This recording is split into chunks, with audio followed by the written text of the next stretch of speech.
രാജ്യസഭാ M പിയായ Swathi മാലിവാളിനെ മർദ്ദിച്ച സംഭവം അതിപ്പോൾ അരവിന്ദ് കെജ്രിവാളുമായി നേരിട്ടുള്ള ഒരു ഏറ്റുമുട്ടലിലേക്ക് പോകുന്നു. കൂടുതൽ സംഭവവികാസങ്ങളിലേക്ക് പോകുന്നു എന്നാണ് ഇപ്പോൾ അറിയാൻ കഴിയുന്നത്. എന്തൊക്കെയാണ് ഇപ്പം ഒരു നിലവിലെ അവസ്ഥ? അല്ല, നമ്മൾ കഴിഞ്ഞ ദിവസം സ്വാതി മലിവാളുമായി ബന്ധപ്പെട്ട് മറ്റൊരു കഥ നമ്മൾ പറഞ്ഞിരുന്നു. സ്വാതി മലിവാളാണോന്ന് അറിയില്ല, ശില്പ എന്ന് പറയുന്ന ഒരു കഥാപാത്രം. അതെ, കപിൽ ബജാജ് എന്ന് പറയുന്ന കെജ്രിവാളിൻ്റെ വളരെ അടുത്ത അനുയായിയായിരുന്ന ഒരാൾ 2008 നവംബർ 18 തിരുവനന്തപുരത്ത് ജനകീയാസൂത്രണത്തിൻ്റെ പരിപാടിക്ക് വന്നപ്പോൾ അരവിന്ദ് കെജ്രിവാളിൻ്റെ മുറിയിൽ അയാളെക്കാളും 16 വയസ്സ് പ്രായം കുറവുള്ള ഒരു പെൺകുട്ടി ഒപ്പമുണ്ടായിരുന്നു. അവരെ അനാശാസ്യമായ നിലയിൽ കണ്ടെത്തി എന്നൊക്കെയായിരുന്നു ഒരു വിവാദം. അത് കേരളത്തിലെ മാധ്യമങ്ങളിലൊന്നും വന്നില്ല. നോർത്ത് ഇന്ത്യൻ മീഡിയയിൽ, ഓൺലൈനിലും ഉത്തരവാദപ്പെട്ട ഓൺലൈൻ വെബ്സൈറ്റുകളിലൊക്കെ വന്നിരുന്നു. നമ്മളത് ചർച്ച ചെയ്തു. ഇപ്പോൾ ഇതാ അരവിന്ദ് കെജ്രിവാളിൻ്റെ ഈ വിവാദം, അദ്ദേഹത്തിൻ്റെ സഹപ്രവർത്തകർ, സ്റ്റാഫ് ഒക്കെയായി ബന്ധപ്പെട്ട സ്വാതി മലിവാളിൻ്റെ വിവാദം മറ്റൊരു ഡയമെൻഷനിലേക്ക് മാറുകയാണ്. അവരുടെ വൈദ്യ പരിശോധനാ ഫലം വന്നിട്ടുണ്ട്. All India institute of medical സയൻസിൽ നടത്തിയ പരിശോധനാ ഫലത്തിൽ അവരുടെ അടിവയറ്റിൽ ചവിട്ടേറ്റതുകൊണ്ട് ആന്തരാവയവങ്ങൾക്ക് ഡാമേജ് ഉണ്ടായി എന്നാണ് മെഡിക്കൽ റിപ്പോർട്ടെന്നാണ് മനസ്സിലാക്കുന്നത്. പോലീസ് എഫ്ഐആർ ഇട്ടിട്ടുണ്ട്, അന്വേഷണം നടക്കുന്നു. എന്തിനാണ് ഈ മർദ്ദനം ഉണ്ടായതിനെക്കുറിച്ച് പല അഭിപ്രായങ്ങളുമുണ്ട്. നമ്മളതിൻ്റെ ചില ഘടകങ്ങൾ നമ്മൾ പരിശോധിച്ചു. പക്ഷേ ഇപ്പോൾ ഏറ്റവും പുതിയ ഒരു ഡെവലപ്മെൻ്റ് എന്ന് പറയുന്നത് ഷാസിയ ഇൽമി, ഒരു വനിതയാണ്. ആം ആദ്മി പാർട്ടിയുടെ RK പുരത്തെ സ്ഥാനാർത്ഥിയായിരുന്നു ഷാസിയ ഇൽമി. ഷാസിയ ഇൽമി എന്ന ഒരു പുതിയ കഥാപാത്രം, ഉത്തരവാദിത്തപ്പെട്ട ആളാണ്. RK പുരത്തെ ആപ്പിൻ്റെ സ്ഥാനാർത്ഥിയായി മത്സരിച്ചിട്ടുള്ള ആളാണ് Shazia. She belongs to Muslim community, മുസ്ലിം സമുദായത്തിൽപ്പെട്ട ഒരു വനിതാ പ്രവർത്തക. അവരിപ്പോൾ രംഗത്ത് വന്ന് പറയുകയാണ്, ഈ സ്വാതി മലിവാളിന് നേരെ ഉണ്ടായ ആക്രമണം അല്ലെങ്കിൽ അബ്യൂസ് ഇത് ഫസ്റ്റ് ടൈം ഒന്നുമല്ല, ഞാനും അതിൻ്റെ ഇരയാണ്. ആം ആദ്മി പാർട്ടിയുടെ പ്രവർത്തകരായിരിക്കുന്ന ആളുകളെക്കുറിച്ച് അവർ മറ്റുള്ളവർ ഡോസിയേഴ്സ് ഉണ്ടാക്കും, ഓരോ രേഖകൾ ഉണ്ടാക്കി വയ്ക്കുക, ബ്ലാക്ക് മെയിൽ ചെയ്യും. ഇവരെക്കുറിച്ച് ഡാറ്റയൊക്കെ ശേഖരിക്കും, എന്നിട്ട് ബ്ലാക്ക് മെയിൽ ചെയ്യും. പിന്നെ ഇവരുടെ അടിമകളാണ്. ഇവർ പറയുന്നു, മുമ്പൊരിക്കൽ ദർഗേഷ് പഥക് എന്ന് പറയുന്ന MLA ആം ആദ്മി പാർട്ടിക്ക് ഡൽഹിയിലുണ്ട്. അയാളും സതീഷ് ഡാഗർ എന്ന് പറയുന്ന ഒരു കൗൺസിലറുമുണ്ട്, കോർപ്പറേറ്ററാണ്. ഈ രണ്ടുപേരും ഈ ഷാസിയ അൽമിയെ വളരെ മോശമായി ഇവരോട് സംസാരിച്ചു. അതുകൂടാതെ ദേവേന്ദ്ര താക്കൂർ എന്ന് പറയുന്ന ഒരാൾ മറ്റൊരു സ്ത്രീയെ, ഇവർക്കറിയാവുന്ന ഇവരുടെ സഹപ്രവർത്തകയായ ഷാസിയ അൽമിയുടെ സഹപ്രവർത്തകയായ ഒരു സ്ത്രീയെ മർദ്ദിച്ചു. ഈ ദുർഗേഷ് പഥക്കിൻ്റെയും സതീഷ് ഡാഗറിൻ്റെയും പ്രവൃത്തിയിൽ ഇവരെ പൊതു മധ്യത്തിൽ വെച്ച് അപമാനിച്ച് അബ്യൂസ് ചെയ്തതിനെക്കുറിച്ച് പരാതിപ്പെടാൻ ഈ ഷാസിയ അൽമി കെജ്രിവാളിനെ കാണാൻ പോയി. കെജ്രിവാളിൻ്റെ മുറിയിലപ്പോൾ ഇവരോട് മോശമായി പെരുമാറിയ രണ്ടുപേരും മനീഷ് സിസോദിയ എന്ന് പറയുന്ന ഉപമുഖ്യമന്ത്രിയുടെ ഒപ്പം ഇരിക്കുകയാണ്. ഇടതും വലതും ഇരുന്ന് ഇവർ സംസാരിച്ചുകൊണ്ടിരിക്കുകയാണ്. അതുകൊണ്ട് ഇവരെ കാണാതെ നേരെ കെജ്രിവാളിനെ പോയി കണ്ടു. കെജ്രിവാൾ അപ്പോൾ പറയുന്നത്, ഇത് മനീഷ് സിസോദിയോട് പറഞ്ഞാൽ മതി എന്ന് പറഞ്ഞ് ഇവരെ ഒഴിവാക്കി. അപ്പോൾ ഇവർ പറയുന്നത് വളരെ പ്രധാനപ്പെട്ട ഒരു കാര്യമുണ്ട്. ആം ആദ്മി പാർട്ടി അതിൻ്റെ പ്രവർത്തകരായ ആളുകളെ കുറിച്ച് വിവരങ്ങൾ ശേഖരിക്കും, എന്നിട്ട് ഓരോരുത്തരെ കുറിച്ച് ഫയൽ ഉണ്ടാക്കി വെക്കും. ഇവരുടെ സ്വകാര്യ വിവരങ്ങൾ, സാമ്പത്തിക ഇടപാടുകൾ, ഇങ്ങനെല്ലാം ശേഖരിച്ച് ഡോസിയറുകൾ ഉണ്ടാക്കി വെച്ചിട്ട് പിന്നീട് അത് വെച്ച് ബ്ലാക്ക് മെയിലിംഗ് ആണ്. അത് ഫിസിക്കലി അബ്യൂസ് ചെയ്യും, ശാരീരികമായി ഉപയോഗപ്പെടുത്തും, പിന്നെ ആക്ഷേപിക്കാവുന്ന തരത്തിലൊക്കെ ആക്ഷേപിക്കും. ഷാസിയ അൽമി പറയുന്ന വാക്ക് ആം ആദ്മി പാർട്ടിയിലെ നേതൃത്വം എന്ന് പറഞ്ഞാൽ ഒരു ബ്ലാക്ക് മെയിലിംഗ് ഗ്രൂപ്പാണ്. താൻ അതിൻ്റെ ഇരയായിട്ടുണ്ട്, തനിക്ക് നേരെ എന്തൊക്കെ ഉണ്ടായി എന്നുള്ളത് പരസ്യമായി ഇപ്പോൾ പറയാൻ തനിക്ക് ബുദ്ധിമുട്ടുണ്ടെന്നാണ് ഷാസിയ അൽമി പറയുന്നത്. വലിയ ഗുരുതരമായ ആരോപണമാണ്, ബ്ലാക്ക് മെയിലിംഗ് ആണ്. സ്വന്തം ആളുകളെ പോലും അവരുടെ കുറിച്ചുള്ള രഹസ്യ വിവരങ്ങൾ ശേഖരിച്ച് ഫയലുകൾ ഉണ്ടാക്കി വെച്ച് അത് വെച്ച് എക്സ്പ്ലോയിറ്റ് ചെയ്യുന്ന ഒരു ഗൂഢസംഘമാണ്. പ്രത്യേകിച്ച് പരാതിക്കാരി ഇങ്ങനെ സ്വകാര്യ വിവരങ്ങൾ ശേഖരിച്ച് തങ്ങളെ അബ്യൂസ് ചെയ്യുന്നു എന്ന് പറയുമ്പോൾ അതിന് ഒരുപാട് മാനങ്ങളുണ്ട്. അതിന് നമ്മൾ പറയുന്ന ഈ ഒരു പുരുഷൻ പറയുന്ന പരാതി പോലെയല്ല. രഹസ്യ വിവരങ്ങൾ ശേഖരിച്ച് അത് ദുരുപയോഗം ചെയ്തു തങ്ങളെ, അതെന്താണെന്ന് പറയാൻ പറ്റുന്നില്ല എന്ന് ഷാസിയ അൽമി പറയുമ്പോൾ ഇവിടെ പെട്ടെന്ന് ഓർമ്മിക്കേണ്ട വേറൊരു കാര്യമുണ്ട്. നമ്മൾ ഈ കെജ്രിവാളിൻ്റെ ദില്ലിയിലെ പ്രവർത്തനങ്ങൾ കേന്ദ്ര സർക്കാരിൻ്റെ റഡാറിൻ്റെ കീഴിൽ വരുന്നത് ഈ ദില്ലി മദ്യനയ കേസുമായി ബന്ധപ്പെട്ട് മാത്രമല്ല. അതിനു മുമ്പ് അറിയാമല്ലോ, ദില്ലി സർക്കാരിന് പോലീസും വിജിലൻസും ഒന്നുമില്ല.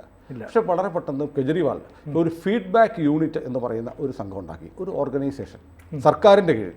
ഇത് ക്യാബിനറ്റ് തീരുമാനമില്ല ഉണ്ടാക്കിയതാണ്. അതായത് ദില്ലി സർക്കാർ സ്വന്തമായി ഒരു വിജിലൻസ് വിങ് ഉണ്ടാക്കി, മറ്റുള്ളവരെ കുറിച്ച് വിവരം ശേഖരിക്കണം. അതിനകത്ത് പ്രധാനമന്ത്രിയുടെ ഓഫീസ് ദില്ലിയിലാണല്ലോ. ദില്ലി സർക്കാരിൻ്റെ സർക്കാരിന്റെ കേന്ദ്ര സർക്കാരിൻ്റെ എല്ലാ സ്ഥാപനങ്ങളും, സൈനിക മേധാവികൾ, സുപ്രീം കോടതി തുടങ്ങി പ്രധാനപ്പെട്ട സ്ഥാപനങ്ങളെല്ലാം ദില്ലിയിലാണ് ഇരിക്കുന്നത്.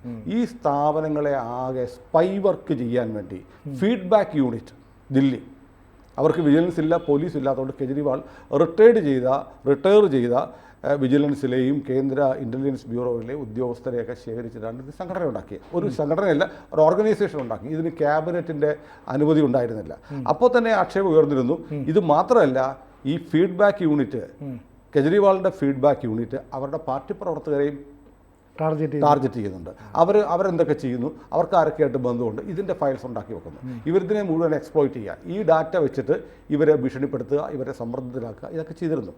ഇത് മാത്രമല്ല, കെജ്രിവാൾ പെട്ടുപോയത്, യഥാർത്ഥത്തിൽ കെജ്രിവാൾ കേന്ദ്ര സർക്കാരിൻ്റെ, നമ്മുടെ രാജ്യത്തെ രഹസ്യാന്വേഷണ ഏജൻസികളുടെ, ആഭ്യന്തര വകുപ്പിൻ്റെയൊക്കെ സ്കാനറിൽ വരുന്നത് മറ്റൊരു സംഭവത്തിന് കൂടിയാണ്. ഈ ഫീഡ്ബാക്ക് യൂണിറ്റ് ഉണ്ടായിക്കഴിഞ്ഞിട്ട് കെജ്രിവാൾ എന്ത് ചെയ്യുമെന്നറിയോ? നമുക്ക് അവിശ്വസനീയമാണ്. ഇന്ത്യയിൽ ഒരു സർക്കാരും ചെയ്യാത്ത കാര്യം കെജ്രിവാൾ ചെയ്തു. അദ്ദേഹം നേരിട്ട് ഇസ്രയേലിലെ പെഗാസസിന് കത്തെഴുതി. ദില്ലി മുഖ്യമന്ത്രി, തനിക്കൊരു മിലിറ്ററി ഗ്രേഡ് സ്നൂപ്പിംഗ് ഡിവൈസ് വേണം. അതായത് രഹസ്യങ്ങൾ ചോർത്തിയെടുക്കാൻ സൈന്യം ഉപയോഗിക്കുന്നത് പോലെയുള്ള, അതായത് ഇൻ്റർനെറ്റ്, മൊബൈല് അടക്കമുള്ള കാര്യങ്ങൾ ടാപ്പ് ചെയ്യാൻ പറ്റുന്ന ഒരു മിലിറ്ററി ഉപയോഗിക്കുന്ന തരത്തിലുള്ള ഒരു യന്ത്രം ഇസ്രയേലിൻ്റെ പക്കലുണ്ട്. അത് തങ്ങൾക്ക് വേണം എന്നാവശ്യപ്പെട്ട് ദില്ലി സർക്കാർ ഇസ്രയേലിന് കത്തയച്ചു, പെഗാസസിന് കത്തയച്ചു. അവിശ്വസനീയമാണ്. ഈ പെഗാസസ് എന്ന് പറയുന്നതിനെതിരെ കേന്ദ്ര സർക്കാർ പെഗാസസ് എന്ന് പറയുന്ന സോഫ്റ്റ്വെയർ വാങ്ങിയിട്ടുണ്ട്. അത് വെച്ചിട്ട് കേന്ദ്രത്തിലെ ഈ രാജ്യത്തെ പ്രധാനപ്പെട്ട പദവികളിലിരിക്കുന്നവരെയും പ്രതിപക്ഷ നേതാക്കളുടെയൊക്കെ ഫോൺ ഉൾപ്പെടെ ടാപ്പ് ചെയ്യുന്നു എന്ന അലിഗേഷൻ പ്രതിപക്ഷം മുന്നോട്ട് വെച്ചു. അതിൻ്റെ മുന്നിൽ നിന്ന ആളാണ് കെജ്രിവാൾ. ഇതേ കെജ്രിവാൾ പെഗാസസിന് കത്തയച്ച് മിലിറ്ററി ഗ്രേഡ് സ്നൂപ്പിംഗ് ഡിവൈസിന് വേണ്ടി കത്തയച്ചു. ഇപ്പോൾ പെഗാസസ് ഇസ്രയേൽ സംഘടനയാണ്, ഇസ്രയേലിലെ ഓർഗനൈസേഷനാണ്, ഇൻസ്റ്റിറ്റ്യൂഷനാണ്. അവരെന്ത് ചെയ്തു? അവരപ്പോൾ തന്നെ മറുപടി തിരിച്ചയച്ചു. അതായത് ഇത് ഞങ്ങൾ ഒരു സംസ്ഥാന സർക്കാരിന് കൊടുക്കില്ല, ഇത് സെൻട്രൽ ഗവൺമെൻറ്റിന് മാത്രമേ കൊടുക്കത്തുള്ളൂ, രാജ്യത്തിനെ കൊടുക്കുള്ളൂ, ഒരു സ്റ്റേറ്റിന് കൊടുക്കില്ല, ഒരു പ്രൊവിൻസിന് കൊടുക്കത്തില്ല. ഒരു രാജ്യത്തിന്, ഒരു സോവറിൻ അതോറിറ്റി ആയിട്ടുള്ള രാജ്യത്തിന് മാത്രമേ ഇത്തരം എക്യുപ്മെൻറ്റ് കൊടുക്കാൻ പറ്റുള്ളൂ എന്ന് പെഗാസസ് അരവിന്ദ് കെജ്രിവാളോട് മറുപടി കൊടുത്തു. ഇപ്പോൾ അവിടെ കെജ്രിവാളിന് പഴച്ചത് അവിടെയാണ്. കെജ്രിവാൾ ഉടനെ എന്ത് ചെയ്തു? ഈ പെഗാസസിൻ്റെ കത്തൂടെ കോട്ട് ചെയ്ത് കേന്ദ്ര ആഭ്യന്തര വകുപ്പിന് തങ്ങൾക്കിത് വാങ്ങാനുള്ള അനുമതി വേണമെന്ന് ആവശ്യപ്പെട്ട് കത്തയച്ചു. അപ്പോഴാണ് ആഭ്യന്തര മന്ത്രാലയം ഞെട്ടിപ്പോയത്. സംസ്ഥാനത്തെ ഒരു സർക്കാർ, രാജ്യത്തെ ഒരു സംസ്ഥാന സർക്കാർ, രാജ്യത്തെ സുരക്ഷാ ഏജൻസികളും സൈന്യവും ഉപയോഗിക്കുന്ന തരത്തിലുള്ള വിവരങ്ങൾ ചോർത്തിയെടുക്കാനുള്ള ഡിവൈസ് വാങ്ങാൻ തങ്ങളറിയാതെ ആവശ്യപ്പെട്ടു. ആവശ്യം നിരസിച്ചപ്പോൾ പ്രോപ്പർ ചാനൽ വഴി വിടുന്നു. ഒരു പക്ഷേ എന്ന് ആലോചിച്ച് നോക്കൂ, ഇസ്രയേലിലെ ആ സ്ഥാപനം നേരിട്ട് ദില്ലി സർക്കാരിന് ഇത് കൊടുക്കുന്ന ഒരു സ്ഥിതി ഉണ്ടായാൽ സെൻട്രൽ ഗവൺമെൻറ് അറിയത്തില്ല. കേന്ദ്ര സർക്കാർ രാജ്യത്തിൻ്റെ സുരക്ഷയെ പോലും ബാധിക്കുന്ന തരത്തിൽ ഈ എക്യുപ്മെൻറ്റോ സോഫ്റ്റ്വെയറോ ഈ മിലിറ്ററി ഗ്രേഡ് സ്നൂപ്പിംഗ് ഡിവൈസ് വെച്ചിട്ട് നമ്മുടെ രാജ്യത്തെ ആരുടെ, പ്രധാനമന്ത്രി ഉൾപ്പെടെ, സൈനിക മേധാവികൾ ഉൾപ്പെടെ, സുപ്രീം കോടതിയിലെ ന്യായാധിപന്മാരുൾപ്പെടെ ആരുടെയും വിവരങ്ങൾ, ടെലഫോൺ ഉൾപ്പെടെ ചോർത്തിയെടുക്കാൻ കെജ്രിവാളിന് കഴിയുമായിരുന്നു. കെജ്രിവാളിന് അതിൻ്റെ ആവശ്യം എന്താണ്? ഒന്നാമത്തെ കാര്യം. ഇവിടെയാണ് കെജ്രിവാൾ എന്ന് പറയുന്ന ദില്ലി മുഖ്യമന്ത്രിയുടെ അന്താരാഷ്ട്ര ബന്ധങ്ങൾ വ്യക്തമാകുന്നത്. നോക്കൂ, ഒരേ സമയത്താണ് ഈ മണി ലോണ്ടറിങ് കേസുമായി ബന്ധപ്പെട്ട് ഇഡി ഹേമന്ത് സോറനെയും കെജ്രിവാളിനെ അറസ്റ്റ് ചെയ്യുന്നത്. ആഴ്ചകളുടെ വ്യത്യാസമുള്ളൂ. ഹേമന്ത് സോറൻ മുഖ്യമന്ത്രിയാണ്. മുഖ്യമന്ത്രി എന്ന് പറഞ്ഞാൽ മോർ പവർഫുൾ. കെജ്രിവാളിനുള്ളതിനേക്കാൾ കൂടുതൽ അധികാരങ്ങളൊക്കെ ഉള്ളൂ. കാരണം നമ്മുടെ ഒരു ഗ്ലോറിഫൈഡ് കൊച്ചി മേയറാണ് കെജ്രിവാൾ. അദ്ദേഹത്തിന് പോലീസില്ല, ഒന്നുമില്ല. എല്ലാ ഫയലുകളും ലഫ്റ്റനന്റ് ജനറൽ ഒപ്പിട്ടാൽ മാത്രമേ, ലഫ്റ്റനന്റ് ഗവർണർ ഒപ്പിട്ടാൽ മാത്രമേ അതിന് അപ്രൂവൽ കിട്ടത്തുള്ളൂ. മേയറുടെ പദവി CM ചീഫ് മിനിസ്റ്റർ എന്നുള്ള പേര് മാത്രമുള്ള പൂർണ്ണ സംസ്ഥാന പദവി ഇല്ലാത്ത സ്റ്റേറ്റാണ് ഡൽഹി. അവിടെ ഇരിക്കുന്ന ഒരു മുഖ്യമന്ത്രിയെ അറസ്റ്റ് ചെയ്തപ്പോൾ അമേരിക്ക, ജർമ്മനി ഒക്കെ പ്രതിഷേധമായിട്ട് വരുന്നു. എന്നാൽ പൂർണ്ണാധികാരങ്ങളുള്ള ഹേമന്ത് സോറനെ അറസ്റ്റ് ചെയ്തപ്പോൾ രാജ്യത്തെ ഇന്ത്യയിലെ ജനാധിപത്യം തകർച്ചയിലാണ് എന്ന് അമേരിക്കയ്ക്കും ജർമ്മനിക്കും ഒന്നും തോന്നിയില്ല. അവിടെയാണ് കെജ്രിവാളിൻ്റെ ചില NGO, അദ്ദേഹത്തിൻ്റെ പക്കൽ കബീർ പരിവർത്തൻ എന്നൊക്കെ പറഞ്ഞ ചില NGOകൾ ഇദ്ദേഹം റൺ ചെയ്യുന്നുണ്ടായിരുന്നു. ഈ NGOകളുടെ ഭാഗമായിട്ടാണ് 2008 നവംബർ 18 കെജ്രിവാൾ തിരുവനന്തപുരം തൈക്കാട് ഗസ്റ്റ് ഹൗസിൽ വന്നത്. മറ്റേ അണ്ണാസരയുടെ സമരമൊക്കെ നടക്കുന്നതിന് തൊട്ട് മുമ്പ്, അതിൻ്റെ അടുത്തുള്ള സമയത്തുമൊക്കെ. അപ്പോൾ എന്തുകൊണ്ടാണ് കെജ്രിവാളിന് ഈ NGOകൾക്ക് ഫണ്ട് ചെയ്യുന്നത് ഫോർഡ് ഫൗണ്ടേഷൻ അടക്കമുള്ള, ഫോർഡ് ഫൗണ്ടേഷനെ കുറിച്ച് പറയുന്നത് CIA സാംസ്കാരിക വിഭാഗം എന്നാണ് പറയുന്നത്. ഫോർഡ് ഫൗണ്ടേഷൻ അടക്കമുള്ള സംഘടനകൾ ഫണ്ട് ചെയ്തുകൊണ്ടിരിക്കുന്ന ഏജൻസികളാണ് ഈ കബീർ അടക്കമുള്ള കെജ്രിവാളിൻ്റെ NGO. അപ്പോൾ ആ ലിങ്ക് വളരെ കൃത്യമാണ്. അപ്പോൾ അമേരിക്ക അടക്കമുള്ള പാശ്ചാത്യ രാജ്യങ്ങളുമായി ക്ലോസ് റിലേഷനുള്ള ഒരാളാണ് കെജ്രിവാൾ. അദ്ദേഹം ഇന്ത്യയിലെ ഭരണസ്ഥിരാ കേന്ദ്രത്തിൽ നിന്ന് നമ്മുടെ രാജ്യത്തെ തന്ത്രപ്രധാന പദവികളിലിരിക്കുന്ന ആളുകളുടെ വിവരങ്ങൾ വരെ ചോർത്താൻ ഉതകുന്ന പര്യാപ്തമായ ഒരു യന്ത്രം, ഒരു സംവിധാനം ഇസ്രയേലിൽ നിന്ന് നേരിട്ട് വാങ്ങാൻ ആഗ്രഹിച്ചു എന്ന് പറയുന്നത് ഗുരുതരമായ കാര്യമാണ്. എന്നിട്ട് അദ്ദേഹത്തിൻ്റെ പറ്റിയ ഒരു അബദ്ധം പോലെ അത് പെഗാസസ് അത് അനുമതി നിഷേധിച്ചു. Through proper channel central government വഴിയെ അത്തരം ഇടപാടുകൾ നടത്താൻ കഴിയുള്ളൂ എന്ന് പറഞ്ഞപ്പോൾ അത് കോട്ട് ചെയ്ത് അപേക്ഷ കൊടുത്തപ്പോഴാണ് കെജ്രിവാളിൻ്റെ രാജ്യാന്തര താല്പര്യങ്ങൾ കേന്ദ്ര ആഭ്യന്തര വകുപ്പിൻ്റെ ശ്രദ്ധയിൽപ്പെടുന്നത്. ഒറ്റ നോട്ടത്തിൽ പറഞ്ഞ രാജ്യവിരുദ്ധ പ്രവർത്തനമാണ് നടത്തുന്നത്. ഉറപ്പായിട്ടും അതുകൊണ്ടാണല്ലോ NIA ഇപ്പോൾ മാത്രമല്ല ഇന്ത്യ ഖാലിസ്ഥാൻ തീവ്രവാദികളുടെ പക്കൽ നിന്ന് 134 കോടി രൂപ ഇടപാട് വാങ്ങിച്ചു പണം കൊടുത്തവർ തന്നെ വന്നു പറഞ്ഞു. NIA അതിന് കേസെടുത്തിട്ടുണ്ട്. ഇപ്പോൾ കെജ്രിവാളിൻ്റെ കേസുകൾ തിരികല്ല. കെജ്രിവാളിനെ സംബന്ധിച്ച് ദില്ലി മദ്യനയ കേസ് മാത്രമല്ല, യഥാർത്ഥത്തിൽ രാജ്യദ്രോഹം അടക്കമുള്ള കേസുകൾ കെജ്രിവാളിനെതിരെ ഫ്രെയിം ചെയ്ത് വെച്ചിരിപ്പുണ്ട്. അപ്പോൾ അതിനിടയ്ക്കാണ് ഈ ഷാസിയ ഇൽമിയെ പോലെയുള്ള ആളുകൾ വരുന്നത്. ഇപ്പോൾ ഷാസിയ ഇൽമിയെ നമുക്ക് പെട്ടെന്ന് നോക്കുമ്പോൾ ഇപ്പോൾ 3 വനിതകളുടെ പേര് കെജ്രിവാളുമായി ബന്ധപ്പെട്ട് 4 പേരുടെ പേര്. ഒന്ന് അദ്ദേഹത്തിൻ്റെ ഭാര്യ സുനിതയെ മാറ്റി നിർത്താം. മറ്റൊന്ന് ഷാസിയ ഇൽമി ഇപ്പോൾ വന്നിരിക്കുന്നു, സ്വാതി മലിവാൾ വന്നിരിക്കുന്നു, മറ്റൊരാളുണ്ട് അതിഷി മർലേന ഇപ്പോൾ പത്രസമ്മേളനം നടത്തി സ്വാതി മലിവാളിനെതിരെ നിശിതമായ ആക്ഷേപം ഉന്നയിച്ചിരിക്കുകയാണ്. ഇതെങ്ങനെ ഒരു സംഭവമൊന്നും ഉണ്ടായിട്ടില്ല, ഈ അതിഷി മുഖ്യമന്ത്രിയെ കാണാനായിട്ട് ഇവർ വരേണ്ട കാര്യമില്ലായിരുന്നു, അനാവശ്യമായി അപ്പോയിൻമെൻ്റ് ഇല്ലാതെ മുഖ്യമന്ത്രിയുടെ വീട്ടിലേക്ക് തള്ളിക്കയറാൻ ശ്രമിച്ചു, അതിൻ്റെ വീഡിയോ ആണ് ഇപ്പോൾ പുറത്ത് വന്നിരിക്കുന്നത്. പോലീസുകാരോട് ഞാൻ രാജ്യസഭാ MP ആണ്, എന്നെ കടത്തി വിട്ടില്ലെങ്കിൽ നിങ്ങളുടെ ജോലി ഞാൻ തെറിപ്പിക്കും എന്നൊക്കെ ഇവർ പറയുന്ന ഒരു വീഡിയോ വരുന്നുണ്ട്. അപ്പോൾ ഈ കെജ്രിവാളിനെ ന്യായീകരിക്കാനായിട്ട് ഇറക്കിയേക്കുമായിരിക്കും അല്ലേ അതിഷി മർലേന. അപ്പോൾ ഇതിനകത്ത് നമ്മൾ സ്വാഭാവികമായിട്ടും നമ്മൾ എവിടെയും പറയുന്നത് കേട്ടിട്ടുണ്ടല്ലോ, നമുക്ക് സ്ത്രീകൾ തമ്മിൽ ഒരിക്കലും ചേരില്ല. നമ്മുടെ നാട്ടിൻപുറത്ത് ഒരു പ്രസിദ്ധമായ ഒരു പഴഞ്ചൊല്ലുണ്ട്, ഞാൻ പറയുന്നില്ല. അപ്പോൾ ഏതായാലും ഇപ്പം കെജ്രിവാളിൻ്റെ ആദ്യകാലം മുതലുള്ള സെക്രട്ടറി സ്വാതി മലിവാളാണ്. സ്വാതി മലിവാൾ 2008 മുതൽ കെജ്രിവാളിൻ്റെ കൂടെയുണ്ട്. പിന്നീട് അവർ രാജ്യസഭാ സീറ്റ് വരെ കിട്ടി. ദില്ലിയിലെ വനിതാ കമ്മീഷൻ്റെ അധ്യക്ഷയായിരുന്നു. അവർ വളർന്നുകൊണ്ടിരിക്കുകയാണ്. അപ്പോൾ കെജ്രിവാളിന് വളരെ പ്രിയപ്പെട്ട ആളായിരുന്നു സ്വാതി മലിവാൾ. അപ്പോഴേക്കാണ് പുതിയൊരു താരോദയം പോലെ അതിഷി മർലേന വരുന്നത്. അതിഷി മർലേനയെ കുറിച്ച് അവരുടെ പേര് പോലും മർലേന എന്നുള്ള പേരിൻ്റെ ഒരു വ്യാഖ്യാനമുണ്ട്. അവർ കമ്മ്യൂണിസ്റ്റ് ആയതുകൊണ്ട് മാർക്സിൻ്റെയും ലെനിൻ്റെയും ഓർമ്മയ്ക്ക് വേണ്ടി 2 പേരും മിക്സ് ചെയ്ത് മർലേന എന്ന് പേരിട്ടു എന്നൊക്കെയാണ് അവർ പറയുന്നത്. ഏതായാലും അതിഷി മർലേന വന്നതോടുകൂടി സ്വാതി മലിവാൾ പതുക്കെ സൈഡിലേക്ക് ചെയ്യപ്പെട്ടു. അതിനു മുമ്പ് തന്നെ അതുപോലെ കെജ്രിവാളിന് പ്രിയപ്പെട്ട ഒരാളായിരുന്നു ഷാസിയ ഇൽമി. RK പുരത്തെ സ്ഥാനാർത്ഥി വരെയായിരുന്നു. കെജ്രിവാളിൻ്റെ വളരെ ക്ലോസ് ആയിരുന്നു. ഏതോ കാരണങ്ങളാൽ ഷാസിയ ഇൽമി വളരെ പെട്ടെന്ന് പുറത്തുപോയി. അപ്പോൾ ഇതിനകത്തൊരു സ്ത്രീ ബന്ധപ്പെട്ട അന്തപ്പുര കഥകൾ ഇതിനകത്ത് കിടന്ന് കറങ്ങുന്നു. നമ്മൾ കേട്ടതൊന്നുമല്ല, ഇത് പച്ച മലയാളത്തിൽ പറഞ്ഞാൽ പെണ്ണ് കേസാണ്. എന്തൊക്കെയോ 3 പെണ്ണുങ്ങൾ ഇപ്പോൾ വന്നു കഴിഞ്ഞു. മാത്രമല്ല സ്വാതി മലിവാളും അതിഷി മർലേനയും പങ്കെടുക്കുന്ന വീഡിയോകളിൽ സുനിത വന്നിട്ടുണ്ടെങ്കിൽ സുനിത ഭയങ്കര അൺപ്ലസൻ്റ് ആയിട്ടിരിക്കുന്നതായി കാണുന്നു എന്ന് ചിലർ പറയാറുണ്ട്. ഈ ഒരുമിച്ചുള്ള വീഡിയോകളുടെ, അതായത് ഇവരുടെ കൂടെ ഇരിക്കാൻ അവർക്ക് ഇഷ്ടപ്പെടുന്നില്ല. അതായത് സ്വാതി മലിവാളും ഷാസിയ ഇൽമിയും ഒക്കെയുള്ള വീഡിയോകളിൽ ഏതെങ്കിലും കാരണവശാൽ സുനിത വന്നിട്ടുണ്ടെങ്കിൽ സുനിത വളരെ അസംതൃപ്തയും ഇഷ്ടക്കേടും നീരസവും പിടിച്ച ഭാവത്തിലാണ് ഇരിക്കുന്നത്. കാരണം സുനിത കെജ്രിവാളിൻ്റെ ഭാര്യയാണ്.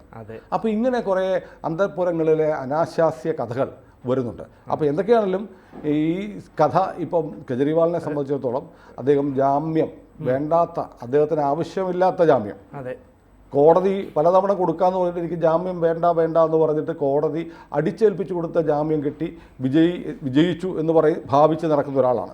പക്ഷേ അദ്ദേഹത്തെ സംബന്ധിച്ച് ഇപ്പോൾ കേൾക്കുന്ന, അദ്ദേഹത്തിൻ്റെ പാർട്ടിയെ സംബന്ധിച്ച് കേൾക്കുന്ന കഥകളൊന്നും അത്ര നല്ലതല്ല. ഷാസിയ ഇൽമി വേറെന്തോട് പറയുന്നുണ്ട്, ഈ സ്ത്രീകളുടെ ക്ഷേമം, അവരുടെ ശാക്തീകരണമൊക്കെയാണ് കെജ്രിവാൾ പറയുന്നത്. ചൂലുകൊണ്ട് രാജ്യത്തെ ആകെ സ്ത്രീകളുടെ അസമത്വം ഉൾപ്പെടെ അടിച്ചു തൂത്തുവാരും എന്ന് പറയുന്ന കെജ്രിവാളിൻ്റെ പാർട്ടിയിൽ നടക്കുന്ന കാര്യങ്ങൾ പുറത്തു പറയാൻ കൊള്ളില്ല. അപ്പോൾ സാക്ഷി മലിവാളിലൂടെ പുറത്തു വരുന്ന കഥകൾ, ഇനി വരാനിരിക്കുന്ന കഥകൾ ഓരോ ദിവസവും ഞെട്ടിച്ചുകൊണ്ടിരിക്കുക. ഷാസിയ ഇൽമി എന്നുള്ള കഥാപാത്രം വന്നത് നമ്മുടെ മാധ്യമങ്ങളൊന്നും അറിഞ്ഞിട്ടില്ല. പക്ഷേ നോർത്ത് ഇന്ത്യൻ മാധ്യമങ്ങളിലൊക്കെ ഷാസിയ ഇൽമിയുടെ അവർ പരസ്യ സ്റ്റേറ്റ്മെൻറ്റുമായിട്ട് വന്നിട്ടുണ്ട്. അവരിനി പുതിയ അവർ പറയുന്നത് എനിക്ക് പലതും ഇപ്പോൾ പറയാൻ കഴിയുന്നില്ല എന്ന് പറയുന്നുണ്ട്. അപ്പോഴാണ് ഇതിനെയൊക്കെ കൗണ്ടർ ചെയ്തുകൊണ്ട് നമ്മുടെ അതിഷി മർലേന വന്നിട്ട് പറയുന്നു ഇവർക്ക് അധികാരമോഹമാണ്, ഇവരുടെ പിന്നിൽ BJP ആണെന്ന് പറയുന്നു. അവിടെ വേറെ തമാശയുണ്ട്. കാരണം ഈ സംഭവം ഉണ്ടായി തിങ്കളാഴ്ചയാണ് ഉണ്ടാവുന്നത്. അതിൻ്റെ പിറ്റേ ദിവസം ജയിലിൽ കഴിഞ്ഞിരുന്ന നമ്മുടെ സഞ്ജയ് സിംഗ് MP ഉണ്ടല്ലോ, കെജ്രിവാളിന് തൊട്ടുമുമ്പ് ജാമ്യം കിട്ടിയ ആളാണ്. ഈ സഞ്ജയ് സിംഗ് സ്വാതിയുടെ വീട്ടിൽ പോയിരുന്നു. വീട്ടിൽ പോയി അവരോട് സംസാരിച്ചു. അത് തിരിച്ചു വന്നിട്ട് പറഞ്ഞു ഈ സംഭവമൊക്കെ ശരിയാണ്, ഈ പാർട്ടിയിൽ സംഭവിക്കാൻ പറ്റാത്ത കാര്യമാണ്, ഞാനതിനെ അപലപിക്കുന്നു ഒക്കെ പറഞ്ഞ ആളാണ്. തെറ്റുപറ്റിയെന്ന് സമ്മതിച്ചു. തെറ്റുപറ്റി എന്ന് സമ്മതിച്ച് അത് അഡ്മിറ്റ് ചെയ്തു. പക്ഷേ വിഭവകുമാറിനെ ഒരു നടപടി എടുത്തില്ല. ഇന്നലെ UP-യിൽ കെജ്രിവാൾ പോയപ്പോൾ വിഭവകുമാറിനെ കൂട്ടിക്കൊണ്ടാണ് പോയത്. സ്വാതിയെ ശാരീരികമായി ഉപദ്രവിച്ചു എന്നത് ശരിയാണെന്നും അതിന് പാർട്ടി നടപടിയെടുക്കും എന്ന് സഞ്ജയ് സിംഗ് പറഞ്ഞതിൻ്റെ തൊട്ടടുത്ത ദിവസം ഇതേ വിഭവകുമാറിനെ കൂട്ടിക്കൊണ്ട് കെജ്രിവാൾ ഉത്തർപ്രദേശിൽ പോകുന്നു. ഉത്തർപ്രദേശിൽ ഒരുമിച്ച് അഖിലേഷ് യാദവുമായി പത്രസമ്മേളനം നടത്തുമ്പോൾ മാധ്യമപ്രവർത്തകർ ചോദിക്കുന്നു, നിങ്ങളുടെ പാർട്ടി അഡ്മിറ്റ് ചെയ്തു, അംഗീകരിച്ചു ഈ സ്ത്രീയെ ഉപദ്രവിച്ചു എന്നുള്ളത്, എന്നിട്ട് അയാളെ നിങ്ങൾ കൂട്ടത്തിൽ കൊണ്ടുവന്നിരിക്കുക എന്ന് ചോദിച്ചപ്പോൾ ഇയാൾ അസ്വസ്ഥനായി. അഖിലേഷ് യാദവ് ആണ് മറുപടി പറഞ്ഞത്, രാജ്യത്ത് എന്തൊക്കെ പ്രശ്നങ്ങളുണ്ട് അതൊക്കെ സംസാരിക്കുന്നത്, ഇതിൽ നിന്ന് സ്കിപ്പ് ചെയ്യാണ്, ഒഴിവായിപ്പോയി. അപ്പോൾ അതായത് യഥാർത്ഥത്തിൽ ഇപ്പം നടക്കുന്നത് നമ്മൾ കേട്ടതൊന്നുമല്ല. കെജ്രിവാളിൻ്റെ മദ്യനയ കേസിലെ അഴിമതി മാത്രമല്ല, അന്തപ്പുര കഥകൾ ഇനി വരാനിരിക്കുകയാണ്. തെരഞ്ഞെടുപ്പിന് മുമ്പ് മാത്രമല്ല, തെരഞ്ഞെടുപ്പിന് ശേഷവും ഒരുപക്ഷെ കൂടുതൽ കഥകൾ വന്നേക്കാം. ഒരുപക്ഷെ ഇതൊക്കെ പറയുമ്പോൾ ആളുകൾ നമ്മളെ കളിയാക്കും. നമ്മുടെ പ്രേക്ഷകരിൽ ചിലരെങ്കിലും നമ്മൾ ശില്പയുടെ കഥ നമ്മൾ ബ്രേക്ക് ചെയ്തപ്പോൾ വേറെ പണിയൊന്നുമില്ല, മഞ്ഞക്കഥകൾ പറയുകയാണ്. മഞ്ഞക്കഥകളും പറയേണ്ടി വന്നാൽ പറയണ്ടേ? അതെ, കാരണം അത് നമ്മളില്ലാതെ ഉണ്ടാക്കുന്നതല്ല. നമ്മൾ മറ്റു ചില മഞ്ഞ പ്രസിദ്ധീകരണങ്ങൾ ചെയ്യുന്ന പോലെ ഇല്ലാത്ത കഥകൾ ഉണ്ടാക്കിയെടുക്കുകയല്ല. രാജ്യതലസ്ഥാനത്ത് സംഭവിച്ചുകൊണ്ടിരിക്കുന്ന കാര്യങ്ങൾ നമ്മുടെ മാധ്യമങ്ങൾ മറച്ചു വെക്കുന്ന കാര്യങ്ങൾ. മറ്റൊന്നാലോചിക്കൂ, ഇത് കെജ്രിവാളല്ല, ഏതെങ്കിലും BJP നേതാവിനെതിരെയാണെങ്കിൽ ഈ കഥകളൊക്കെ ഏറ്റെടുക്കുക. കേരളത്തിലെ സോഷ്യൽ മീഡിയയും കേരളത്തിലെ മാധ്യമങ്ങളും ഇത് കൊണ്ടാടുമായിരുന്നു. പക്ഷേ ഷാസിയ ഇൽമി എന്നുള്ളൊരു പെൺകുട്ടിയുടെ വന്നു കഴിഞ്ഞു. ഇനിയും ആളുകൾ വരുമായിരിക്കും. കെജ്രിവാൾ നമ്മൾ കരുതുന്നത് പോലെ ഒരു വിശുദ്ധ പശുവല്ല എന്ന് ഓരോ ദിവസവും തെളിഞ്ഞുകൊണ്ടിരിക്കുകയാണ്. അപ്പോൾ അതിൻ്റെ കൂടുതൽ വിവരങ്ങൾ നമുക്ക് വരും ദിവസങ്ങളിൽ അറിയായിരിക്കും. നമ്മൾ അറിഞ്ഞാൽ നമ്മൾ പ്രേക്ഷകരോട് ഉറപ്പായിട്ട് പറയും. അപ്പോൾ ഇപ്പോൾ നമുക്ക് തൽക്കാലം ഇവിടെ നിർത്താം. അതെ, കൂടുതൽ വാർത്തകളും വിശേഷങ്ങളും നിങ്ങളിലേക്ക് എത്താൻ ABC മലയാളം സബ്സ്ക്രൈബ് ചെയ്യുക, ബെൽ ബട്ടണും അമർത്തുക.